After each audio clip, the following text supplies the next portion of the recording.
if you're wondering, so this is like a leave-in conditioner in my hair. So if you see like the white stuff, it's just like a product, that's all. So let's talk about the issue or subject matter.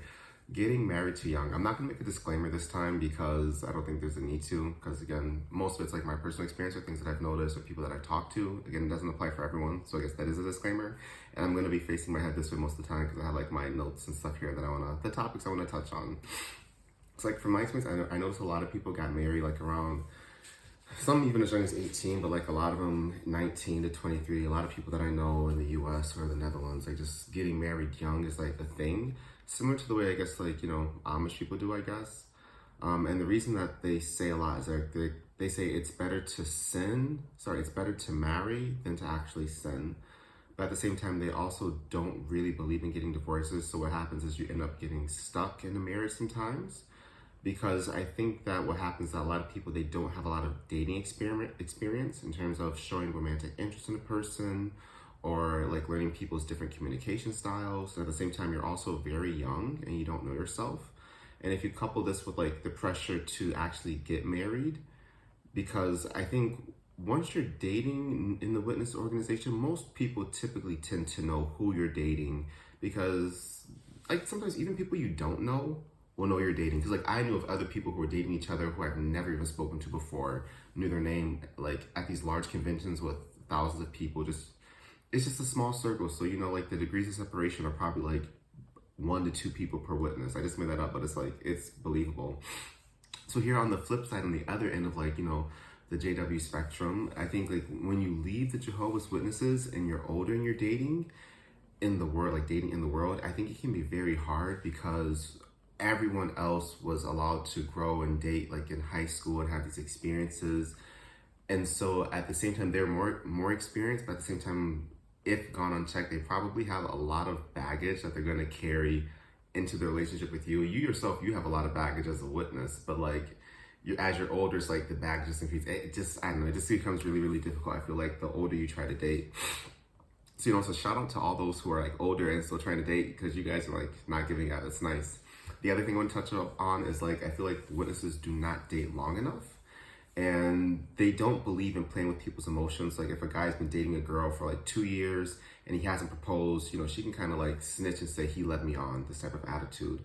And I feel like people, they date generally, I would say anywhere from, I've seen 6 months, like the fastest I've seen people get married. But again, keep in mind that you know of each other, but you don't actually know each other. But they take that, oh, we grew up together in the same hall. Like you weren't actually friends. You weren't hanging out all the time. You don't know this person. You know of them, but you don't truly know them.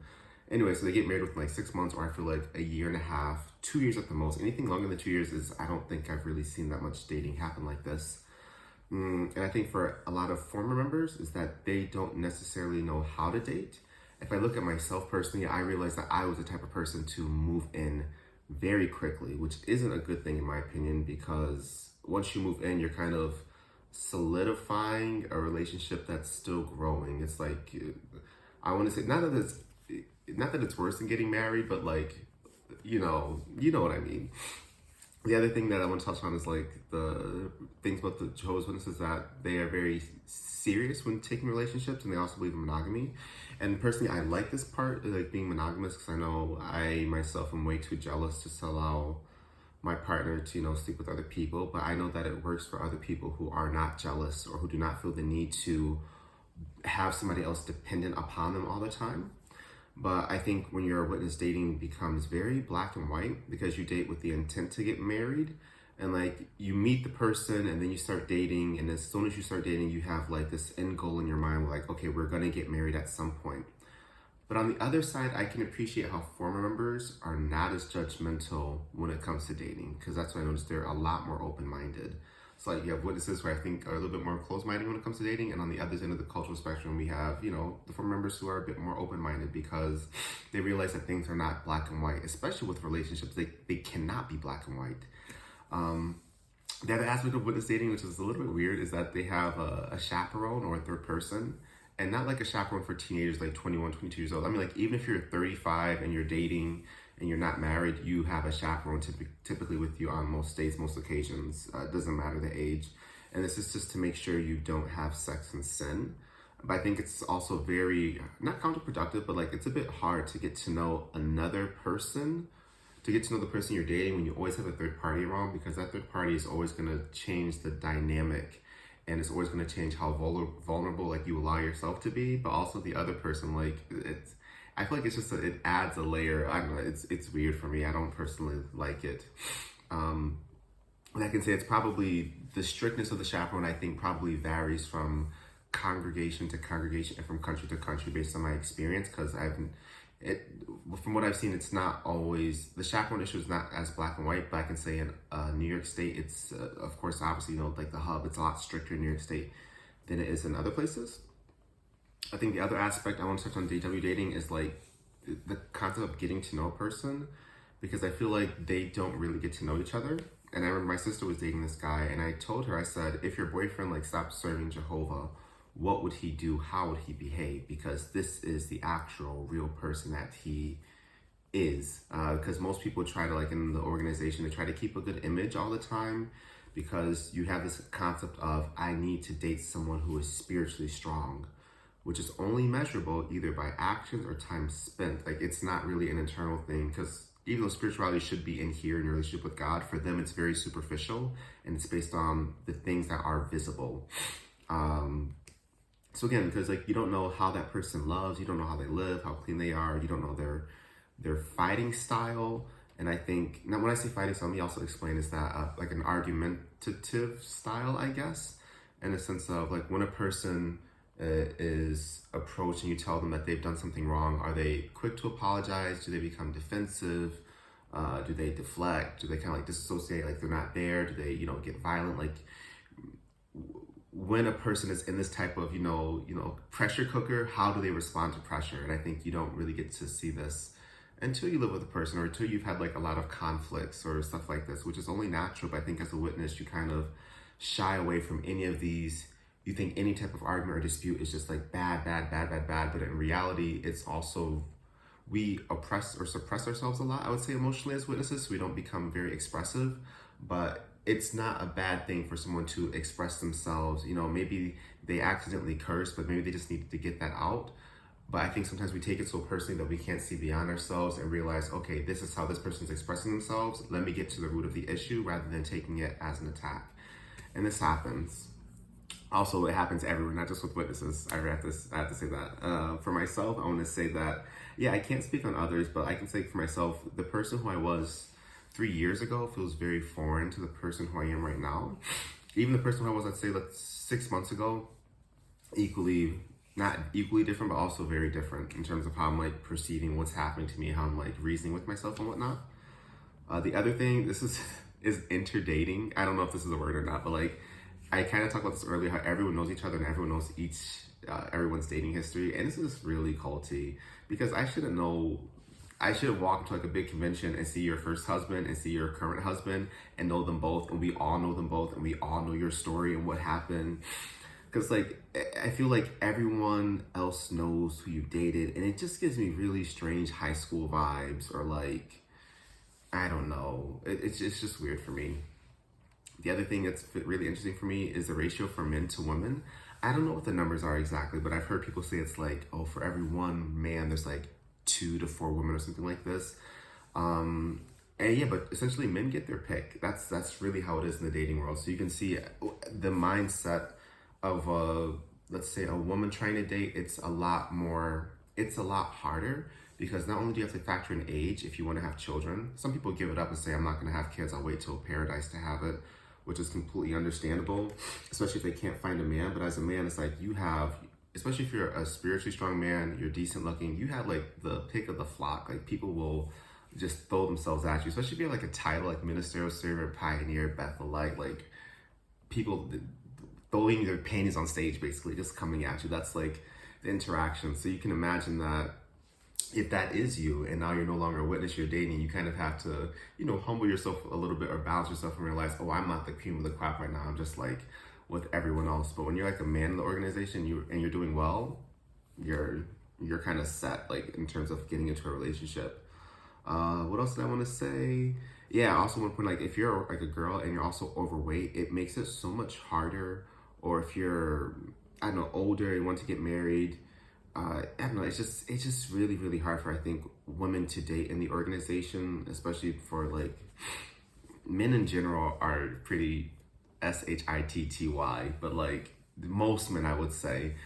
So even within the organization, it's really hard to find men who are not who don't have narcissistic tendencies, I would say, because even myself, I had to realize, I was like, wow, Kevon, you have some narcissistic tendencies that you have to work on. Like, there's no reason for you to get defensive when someone's offering you like constructive criticism, or there's no reason for you to get silent when you disagree with someone. Like, there was a lot of behaviors that I had that I don't think were good, that I couldn't acknowledge until I left, I would say.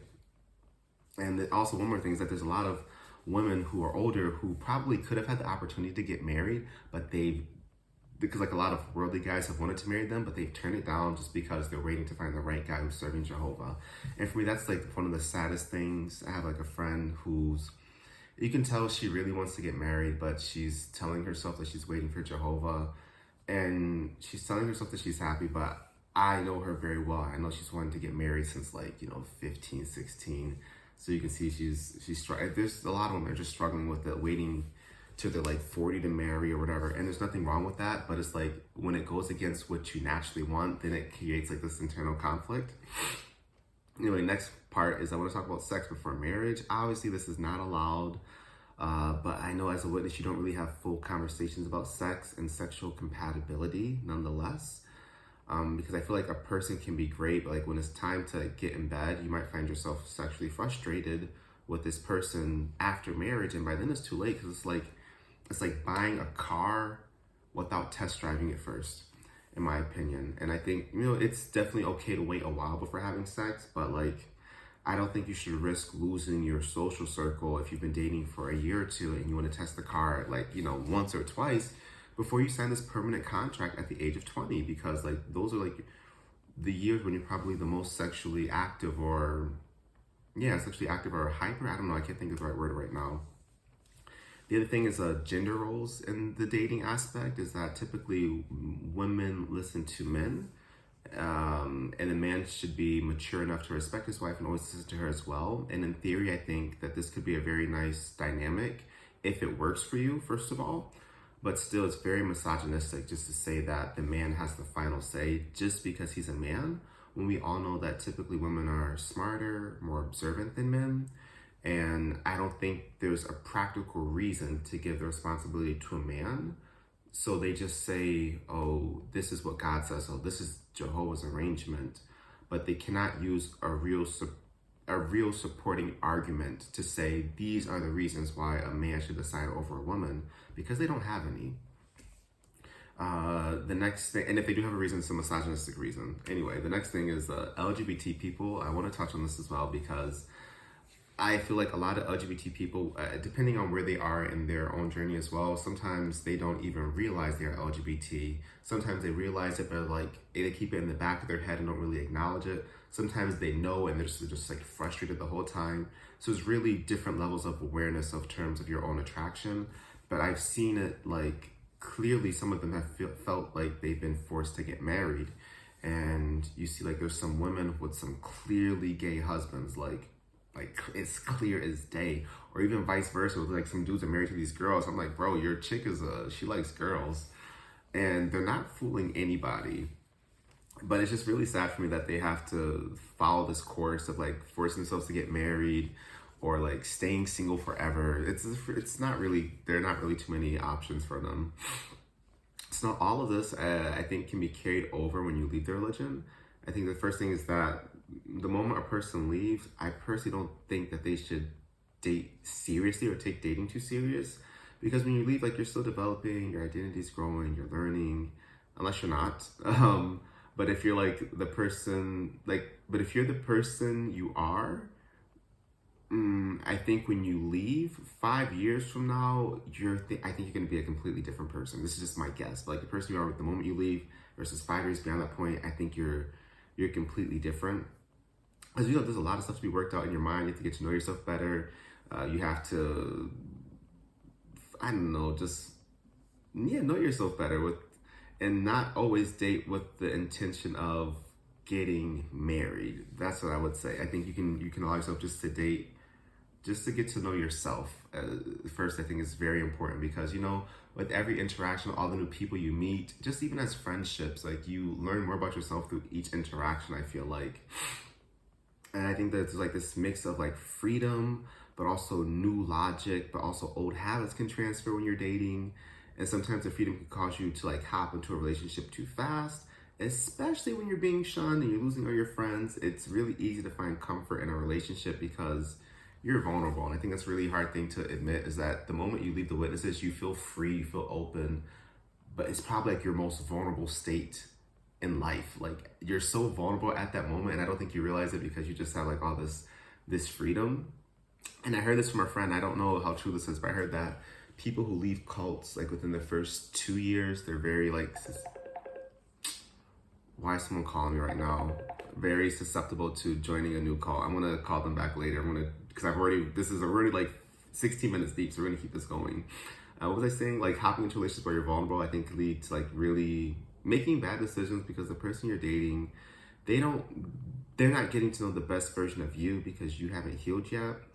And I just want to say, after taking 2 sessions of sessions with a psychologist, I would say, I realized how messed up I was and how messed up every person in religion is, because it's like this, let's say this fire, I would say, that touches everyone. And even if you can't see your burns and you think you're fine, that you probably still smell like smoke, but maybe you just can't realize it. But to other people who are looking at you, they can probably see it very well.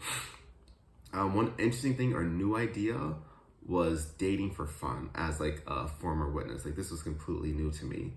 Because as a Jehovah's Witness, dating for fun is wrong, but now I can see the benefits of like, you know, dating from experience, because there's so many different people out there, different communication styles, different levels of trauma, that it only makes sense to me that the more people you sift through, the better you can find out what works for you. Like you can say, oh, you can even like, you know, analyze your friendships as well to see like what communication styles work best for you. But, you know, dating is very different because you're sharing romantic interests, you're flirting, you're spending more time, you're talking in a way that's different than you wouldn't talk to a friend. So I think like these interactions are to have a pool of these interactions is very important, so you can make better decisions. You can know who is a creep, what to look out for, how to protect yourself better, what not to do again, what things to do slower, what things to do faster, like all this. And again, this is just like my advice. And it's just me, so this probably like my advice is not worth so much. But like if you're a Jehovah's Witness dating, like an active member, don't let people in your business, please. And don't get married unless it's your choice. And anyone who is pressuring you to get married, like asking you questions and stuff like this, they're probably not paying your bills.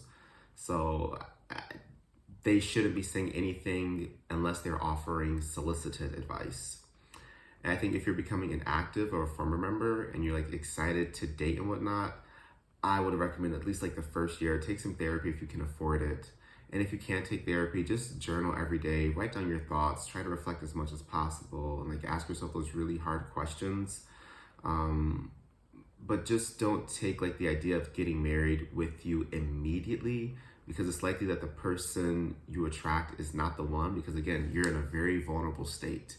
And so think about that. You're vulnerable. The person you attract, they're attracted to people who are vulnerable. What does it say about that other person? Like be real with yourself, because like the witnesses will like it messes you up mentally a lot more than what you know. And anyone who's attracted to that, no matter what the hell you look like, just knows that they're attracted to that. And maybe they don't realize that you're vulnerable, but they're attracted to that vulnerability of you just being, still learning who you are yourself. And anyone who loves you, like, yo, take some time to work on yourself and get yourself together. But we can still, like, take things a bit slower.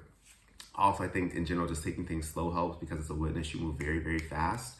And the way relationships work, and I know for myself as well, I moved very, very fast, like the type to move in really, really quickly. What else was I gonna say? I remember somebody said to me, they said, your first relationship will never work out, Kivon. And I ignored this because I thought that was different. And I realized, like, as a Jehovah's Witness, there's a lot of stuff that you're not really prepared for. Like, you're not taught how to end a relationship. You're not taught how to handle breakups. Especially if you're living together, you're just not super prepared to handle any of that. You're not prepared to handle getting cheated on and how to work through that and how to have conversations. Like even going through a divorce, you're not prepared, because sometimes divorces happen. You're not prepared to handle a divorce. There's like a whole part of this whole dialogue that's not being held about relationships, because they go with the assumption of marriage lasts forever. But in reality, like, if 50% of marriages end in divorce, like, and everything that happens outside of the kingdom hall happens inside the kingdom hall, we got to talk about how to help witnesses go through divorce in a healthy way, how to end relationships, how to like have these breakups. There's so many conversations that are not being held. But anyway, I'm going on a tangent. Also, I realize I'm being a bit too negative, so let me switch to like something more positive. I think when you leave the organization, it gives you autonomy over your body, sexually, but also appearance-wise. Because I know some people like will get tattoos, get piercings, change their hair color, and this obviously changes the type of people that are attracted to you. Because like, for example, let's say I just got my ear pierced recently, and let's say if I dyed my hair, I don't know, hot pink or something like this, and I got like 2 piercings here, for example, I know my appearance would be attractive to a certain type of person that maybe I would also want to attract. So it's really nice to be able to gain that back, to look how you want to look, to attract the people that want the way you present yourself, if that makes any sense. I think another great part is being able to find out what you don't like and what you do like through experiences, because everyone touches differently, everyone connects with you differently, and you get to know yourself. And a lot of us as Jehovah's Witnesses, I know we have like a savior complex, because, we're always going door to door, and we really want to help people and, build them up.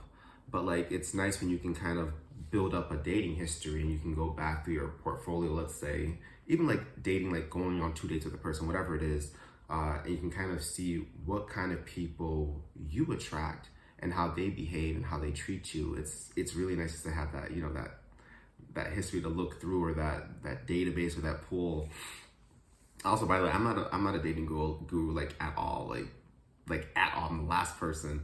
But these are just like some of my experiences, people I've talked to. And I know this topic is so diverse that I don't feel like it's appropriate for anyone to really offer advice, because you have layers of like, different attraction, you have gender roles, you have marriage, you have kids, you have people with different trauma, you have people with like other past relationships that get messy. Like, there's a lot of different factors to ever give advice, I think.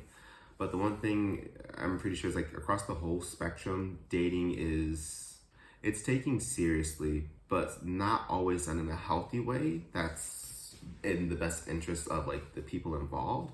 So I don't know, I just think you have to probably know yourself pretty well and the other person well enough, and you have to be able to handle their trauma, because people communicate through their trauma. Their responses, everything is through their trauma, and then they have to be able to take your trauma on as well.